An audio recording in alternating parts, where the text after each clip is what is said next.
ये कहानी त्रेता युग की है। किसी कारणवश अयोध्या के राजा दशरथ को अपने सबसे बड़े पुत्र राम को 14 वर्ष के वनवास पर भेजना पड़ा। राम, मैं तुम्हें 14 वर्ष के वनवास पर भेजता हूं। जैसी आपकी आज्ञा पिताजी, मैं शीघ्र ही वनवास के लिए चला जाऊंगा। लेकिन उनकी पत्नी सीता उनके बगैर अकेली नहीं रह सकती थी, इसलिए उन्होंने राजा दशरथ से कहा, पिताजी, जब मेरे पति ही नहीं होंगे तो मैं इस महल में रहकर क्या करूंगी? कृपया मुझे भी इनके साथ वनवास जाने की अनुमति दीजिए। और फिर लक्ष्मण ने भी कहा, पिताजी, मुझे भी भैया राम के साथ जाने की अनुमति दीजिए, क्योंकि राम के बिना लक्ष्मण कुछ भी नहीं है। सीता और लक्ष्मण की विनती सुनकर राजा दशरथ ने कहा, समय मुझे तो मेरे राम से दूर कर रहा है, किंतु मैं तुम्हें तुम्हारे प्रिय राम से दूर नहीं कर सकूंगा। इसलिए मैं तुम्हें राम के साथ जाने की अनुमति देता हूं। कुछ दिनों पश्चात राजा दशरथ से अनुमति पाकर राम, सीता और लक्ष्मण के साथ वनवास के लिए चले गए। वो तीनों वन में कुटिया बनाकर रहने लगे। सब कुछ सही चल रहा था। फिर एक दिन शूर्पणखा नाम की राक्षसी वहां से गुजर रही थी। तभी उसने राम और लक्ष्मण को देखा और सोचने लगी, ये दोनों तो अत्यधिक सुंदर हैं और बहुत बलशाली भी ज्ञात होते हैं। मैं इनमें से ही किसी एक से विवाह करूंगी। ये सोचकर उसने अपनी राक्षसी शक्तियों से एक सुंदर स्त्री का रूप धारण किया और वो राम लक्ष्मण के पास गई। पहले वो राम के पास गई और बोली, हे तेजस्वी युवक, मैं आपके रूप और सौंदर्य से बहुत प्रभावित हूँ और आपसे विवाह करना चाहती हूँ। किंतु मेरा विवाह तो हो चुका है और मेरी पत्नी भी मेरे साथ है। तुम विवाह का प्रस्ताव मेरे अनुज लक्ष्मण के पास ले जा सकती हो। वो इस वन में अकेला है। राम के विवाह से इनकार करने पर शूर्पणखा को बुरा तो बहुत लगा, लेकिन फिर उसने लक्ष्मण को देखा और सोचने लगी, इस युवक ने विवाह से इनकार कर दिया तो क्या हुआ? इसका भाई लक्ष्मण भी इसी की तरह दिखता है। मैं लक्ष्मण से ही विवाह करूंगी। ये सोचकर वो लक्ष्मण के पास गई। हे तेजस्वी युवक, मैं आपके सौंदर्य से बहुत प्रभावित हूँ और आपसे विवाह करना चाहती हूँ। मेरा विवाह हो चुका है, इसलिए मैं तुमसे विवाह नहीं कर सकता। किंतु आप इस वन में अकेले हैं और आपको मुझ जैसी सुंदर स्त्री से विवाह करने से इनकार नहीं करना चाहिए। किंतु मैं तुमसे विवाह नहीं करना चाहता। क्यों? क्या आपको मेरा रूप पसंद नहीं आया? ऐसा रूप देखकर तो देवराज इंद्र का भी मन पिघल जाए, तो आपका मन कैसे नहीं पिघला? शूर्पणखा की चिकनी चुपड़ी बातें सुनकर लक्ष्मण को क्रोध आ गया और उसने शूर्पणखा के नाक कान काट दिए। नाक कान कटते ही शूर्पणखा अपने राक्षसी रूप में आ गई।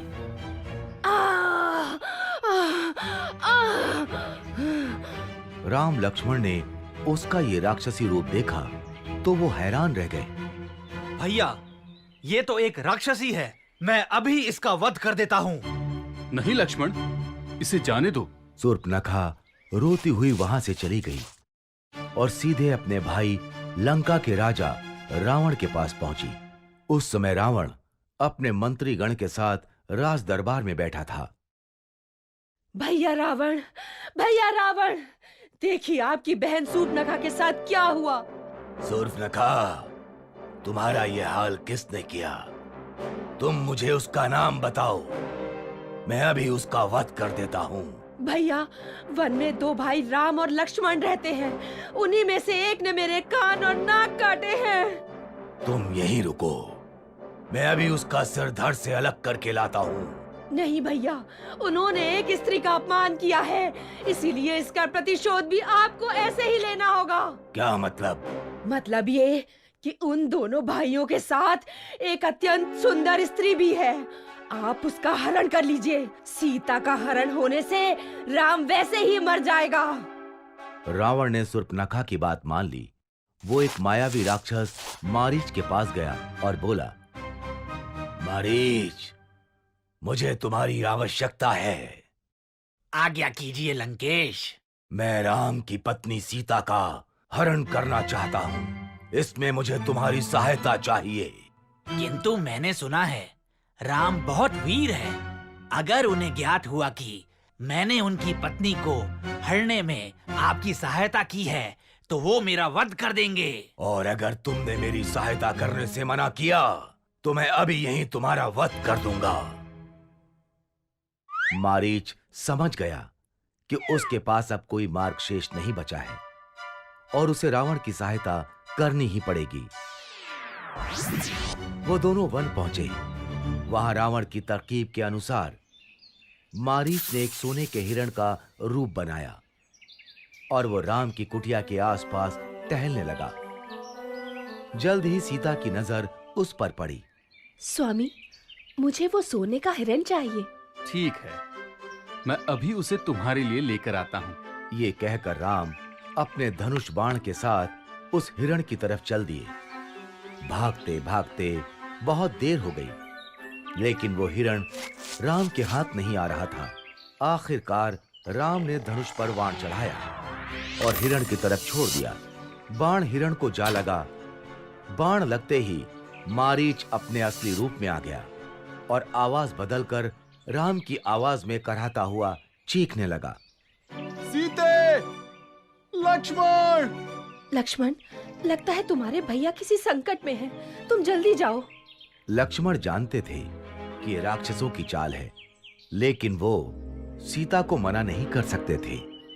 इसलिए उन्होंने कुटिया के बाहर बाण से लक्ष्मण रेखा बनाई और सीता से बोले, माता जो भी हो, आप इस लक्ष्मण रेखा से बाहर मत आना। और वो आवाज की दिशा की तरफ चल दिए।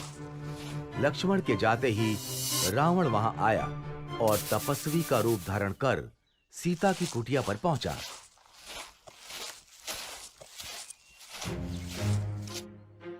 भिक्षामि देहि, भिक्षामि देहि। ये लीजिए ऋषिवर, भिक्षा स्वीकार कीजिए। रावण भिक्षा लेने के लिए आगे बढ़ा। तभी उसने लक्ष्मण रेखा को देखा और सीता से कहा, यदि भिक्षा देनी है तो बाहर आओ, नहीं तो ये तपस्वी बिना भिक्षा ग्रहण किए ही तुम्हारे द्वार से लौट जाएगा। सीता किसी तपस्वी को खाली हाथ नहीं जाने दे सकती थी, इसलिए वो लक्ष्मण रेखा से बाहर आईं। उनके ऐसा करते ही रावण ने उन्हें पकड़ लिया और वो अपने असली रूप में आ गया।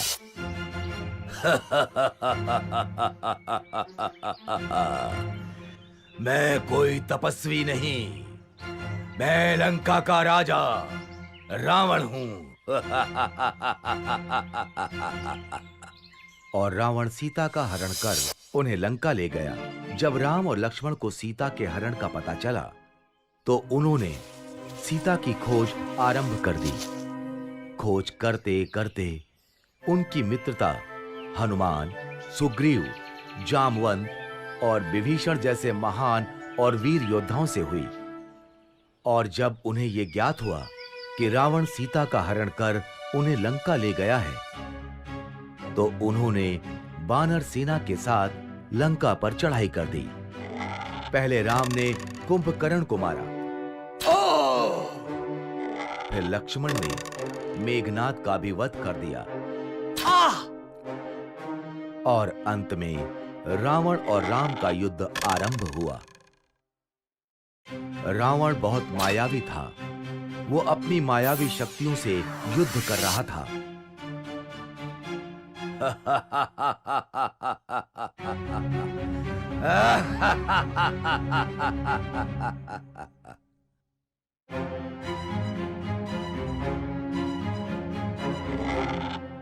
राम के तीर उसे कुछ क्षति नहीं पहुंचा पा रहे थे।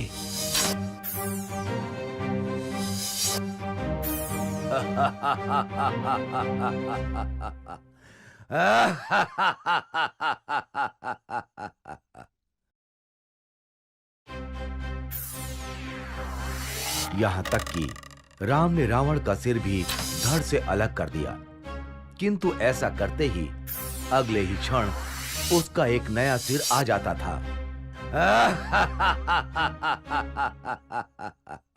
ये रावण मरता क्यों नहीं? तभी विभीषण वहां आए और उन्होंने राम से कहा, प्रभु, आप रावण की नाभि पर वार कीजिए, तभी रावण का वध होगा। राम समझ गए और उन्होंने धनुष पर बाण चढ़ाकर रावण की तरफ छोड़ दिया।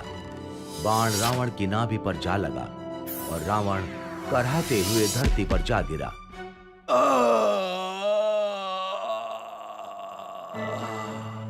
इस तरह राम ने रावण का वध किया और सीता को लंका से छुड़ा